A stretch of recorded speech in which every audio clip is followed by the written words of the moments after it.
chapter in the trade war between Europe and the US unfolded as President Donald Trump and EU chief Ursula von der Leyen exchanged letters back and forth.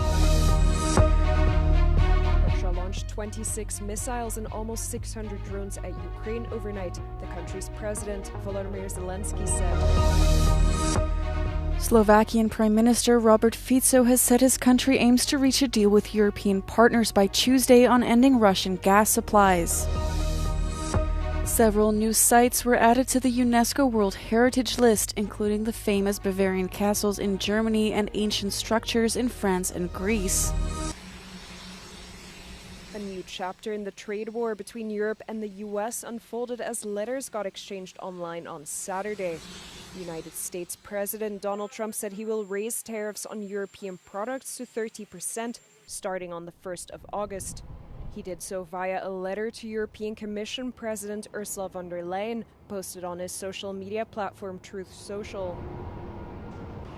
He added that the 30% is far less than what is needed to eliminate the trade deficit disparity, and that the rate could further increase if the EU decided to retaliate.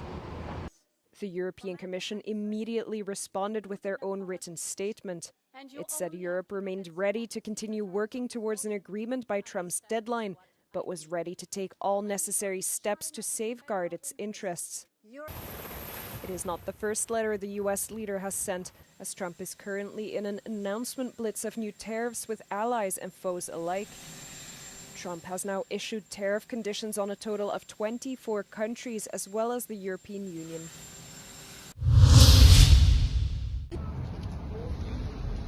Russia launched 26 missiles and almost 600 drones at Ukraine overnight, the country's president Volodymyr Zelensky said. The western regions of the country were hit the hardest, including the cities of Lviv, Chernivtsi and Lutsk. Lviv experienced its most severe strike since the beginning of Russia's invasion, the city's mayor has said. Meanwhile, in Chernivtsi, at least 2 people were killed by fallen debris, and at least 14 others were injured, including 4 who are in critical condition. The latest attack comes as Russia has significantly intensified its all-out war on Ukraine, launching a record number of drones and missiles in recent weeks. Zelensky reminded Western allies to impose additional sanctions and said the war can only be stopped through strength. Slovakian Prime Minister Robert Fico has said his country aims to reach a deal with European partners by Tuesday on ending Russian gas supplies. So far, Slovakia has blocked the 18th sanctions package to be implemented in response to Russia's full-scale invasion of Ukraine, expressing concerns that the proposed phase-out of all Russian fossil fuels by 2028 could damage the country's economic interests. Fico has said he wants guarantees from Europe that his country will not suffer from the end of Russian gas supplies. Slovakia gets most of its gas from Russia and holds a long-term contract with Russia's Gazprom that runs through 2034. Bratislava argues that ending the supply could lead to damage claims from Gazprom.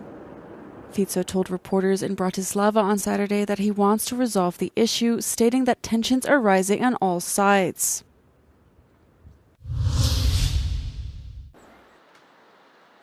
Several new sites were added to the UNESCO World Heritage List on Friday. Among them were several European sites, including the famous fairy tale castles of Bavaria's King Ludwig II, which have attracted millions of tourists for over 140 years. The new sites also included ancient structures such as the megalithic Karnak stones in France and the Minoan palatial centers on the Greek island of Crete. Both date from several thousand years BC. Although the World Heritage title does not bring any financial support, it does ensure further international attention and cultural prestige. At 60 listed sites, Italy has the most of any country. Some examples include the archaeological site of Pompeii and the Amalfi Coast. Other well-known sites across the world are the Great Wall of China, Egypt's pyramids of Giza, and the Taj Mahal in India.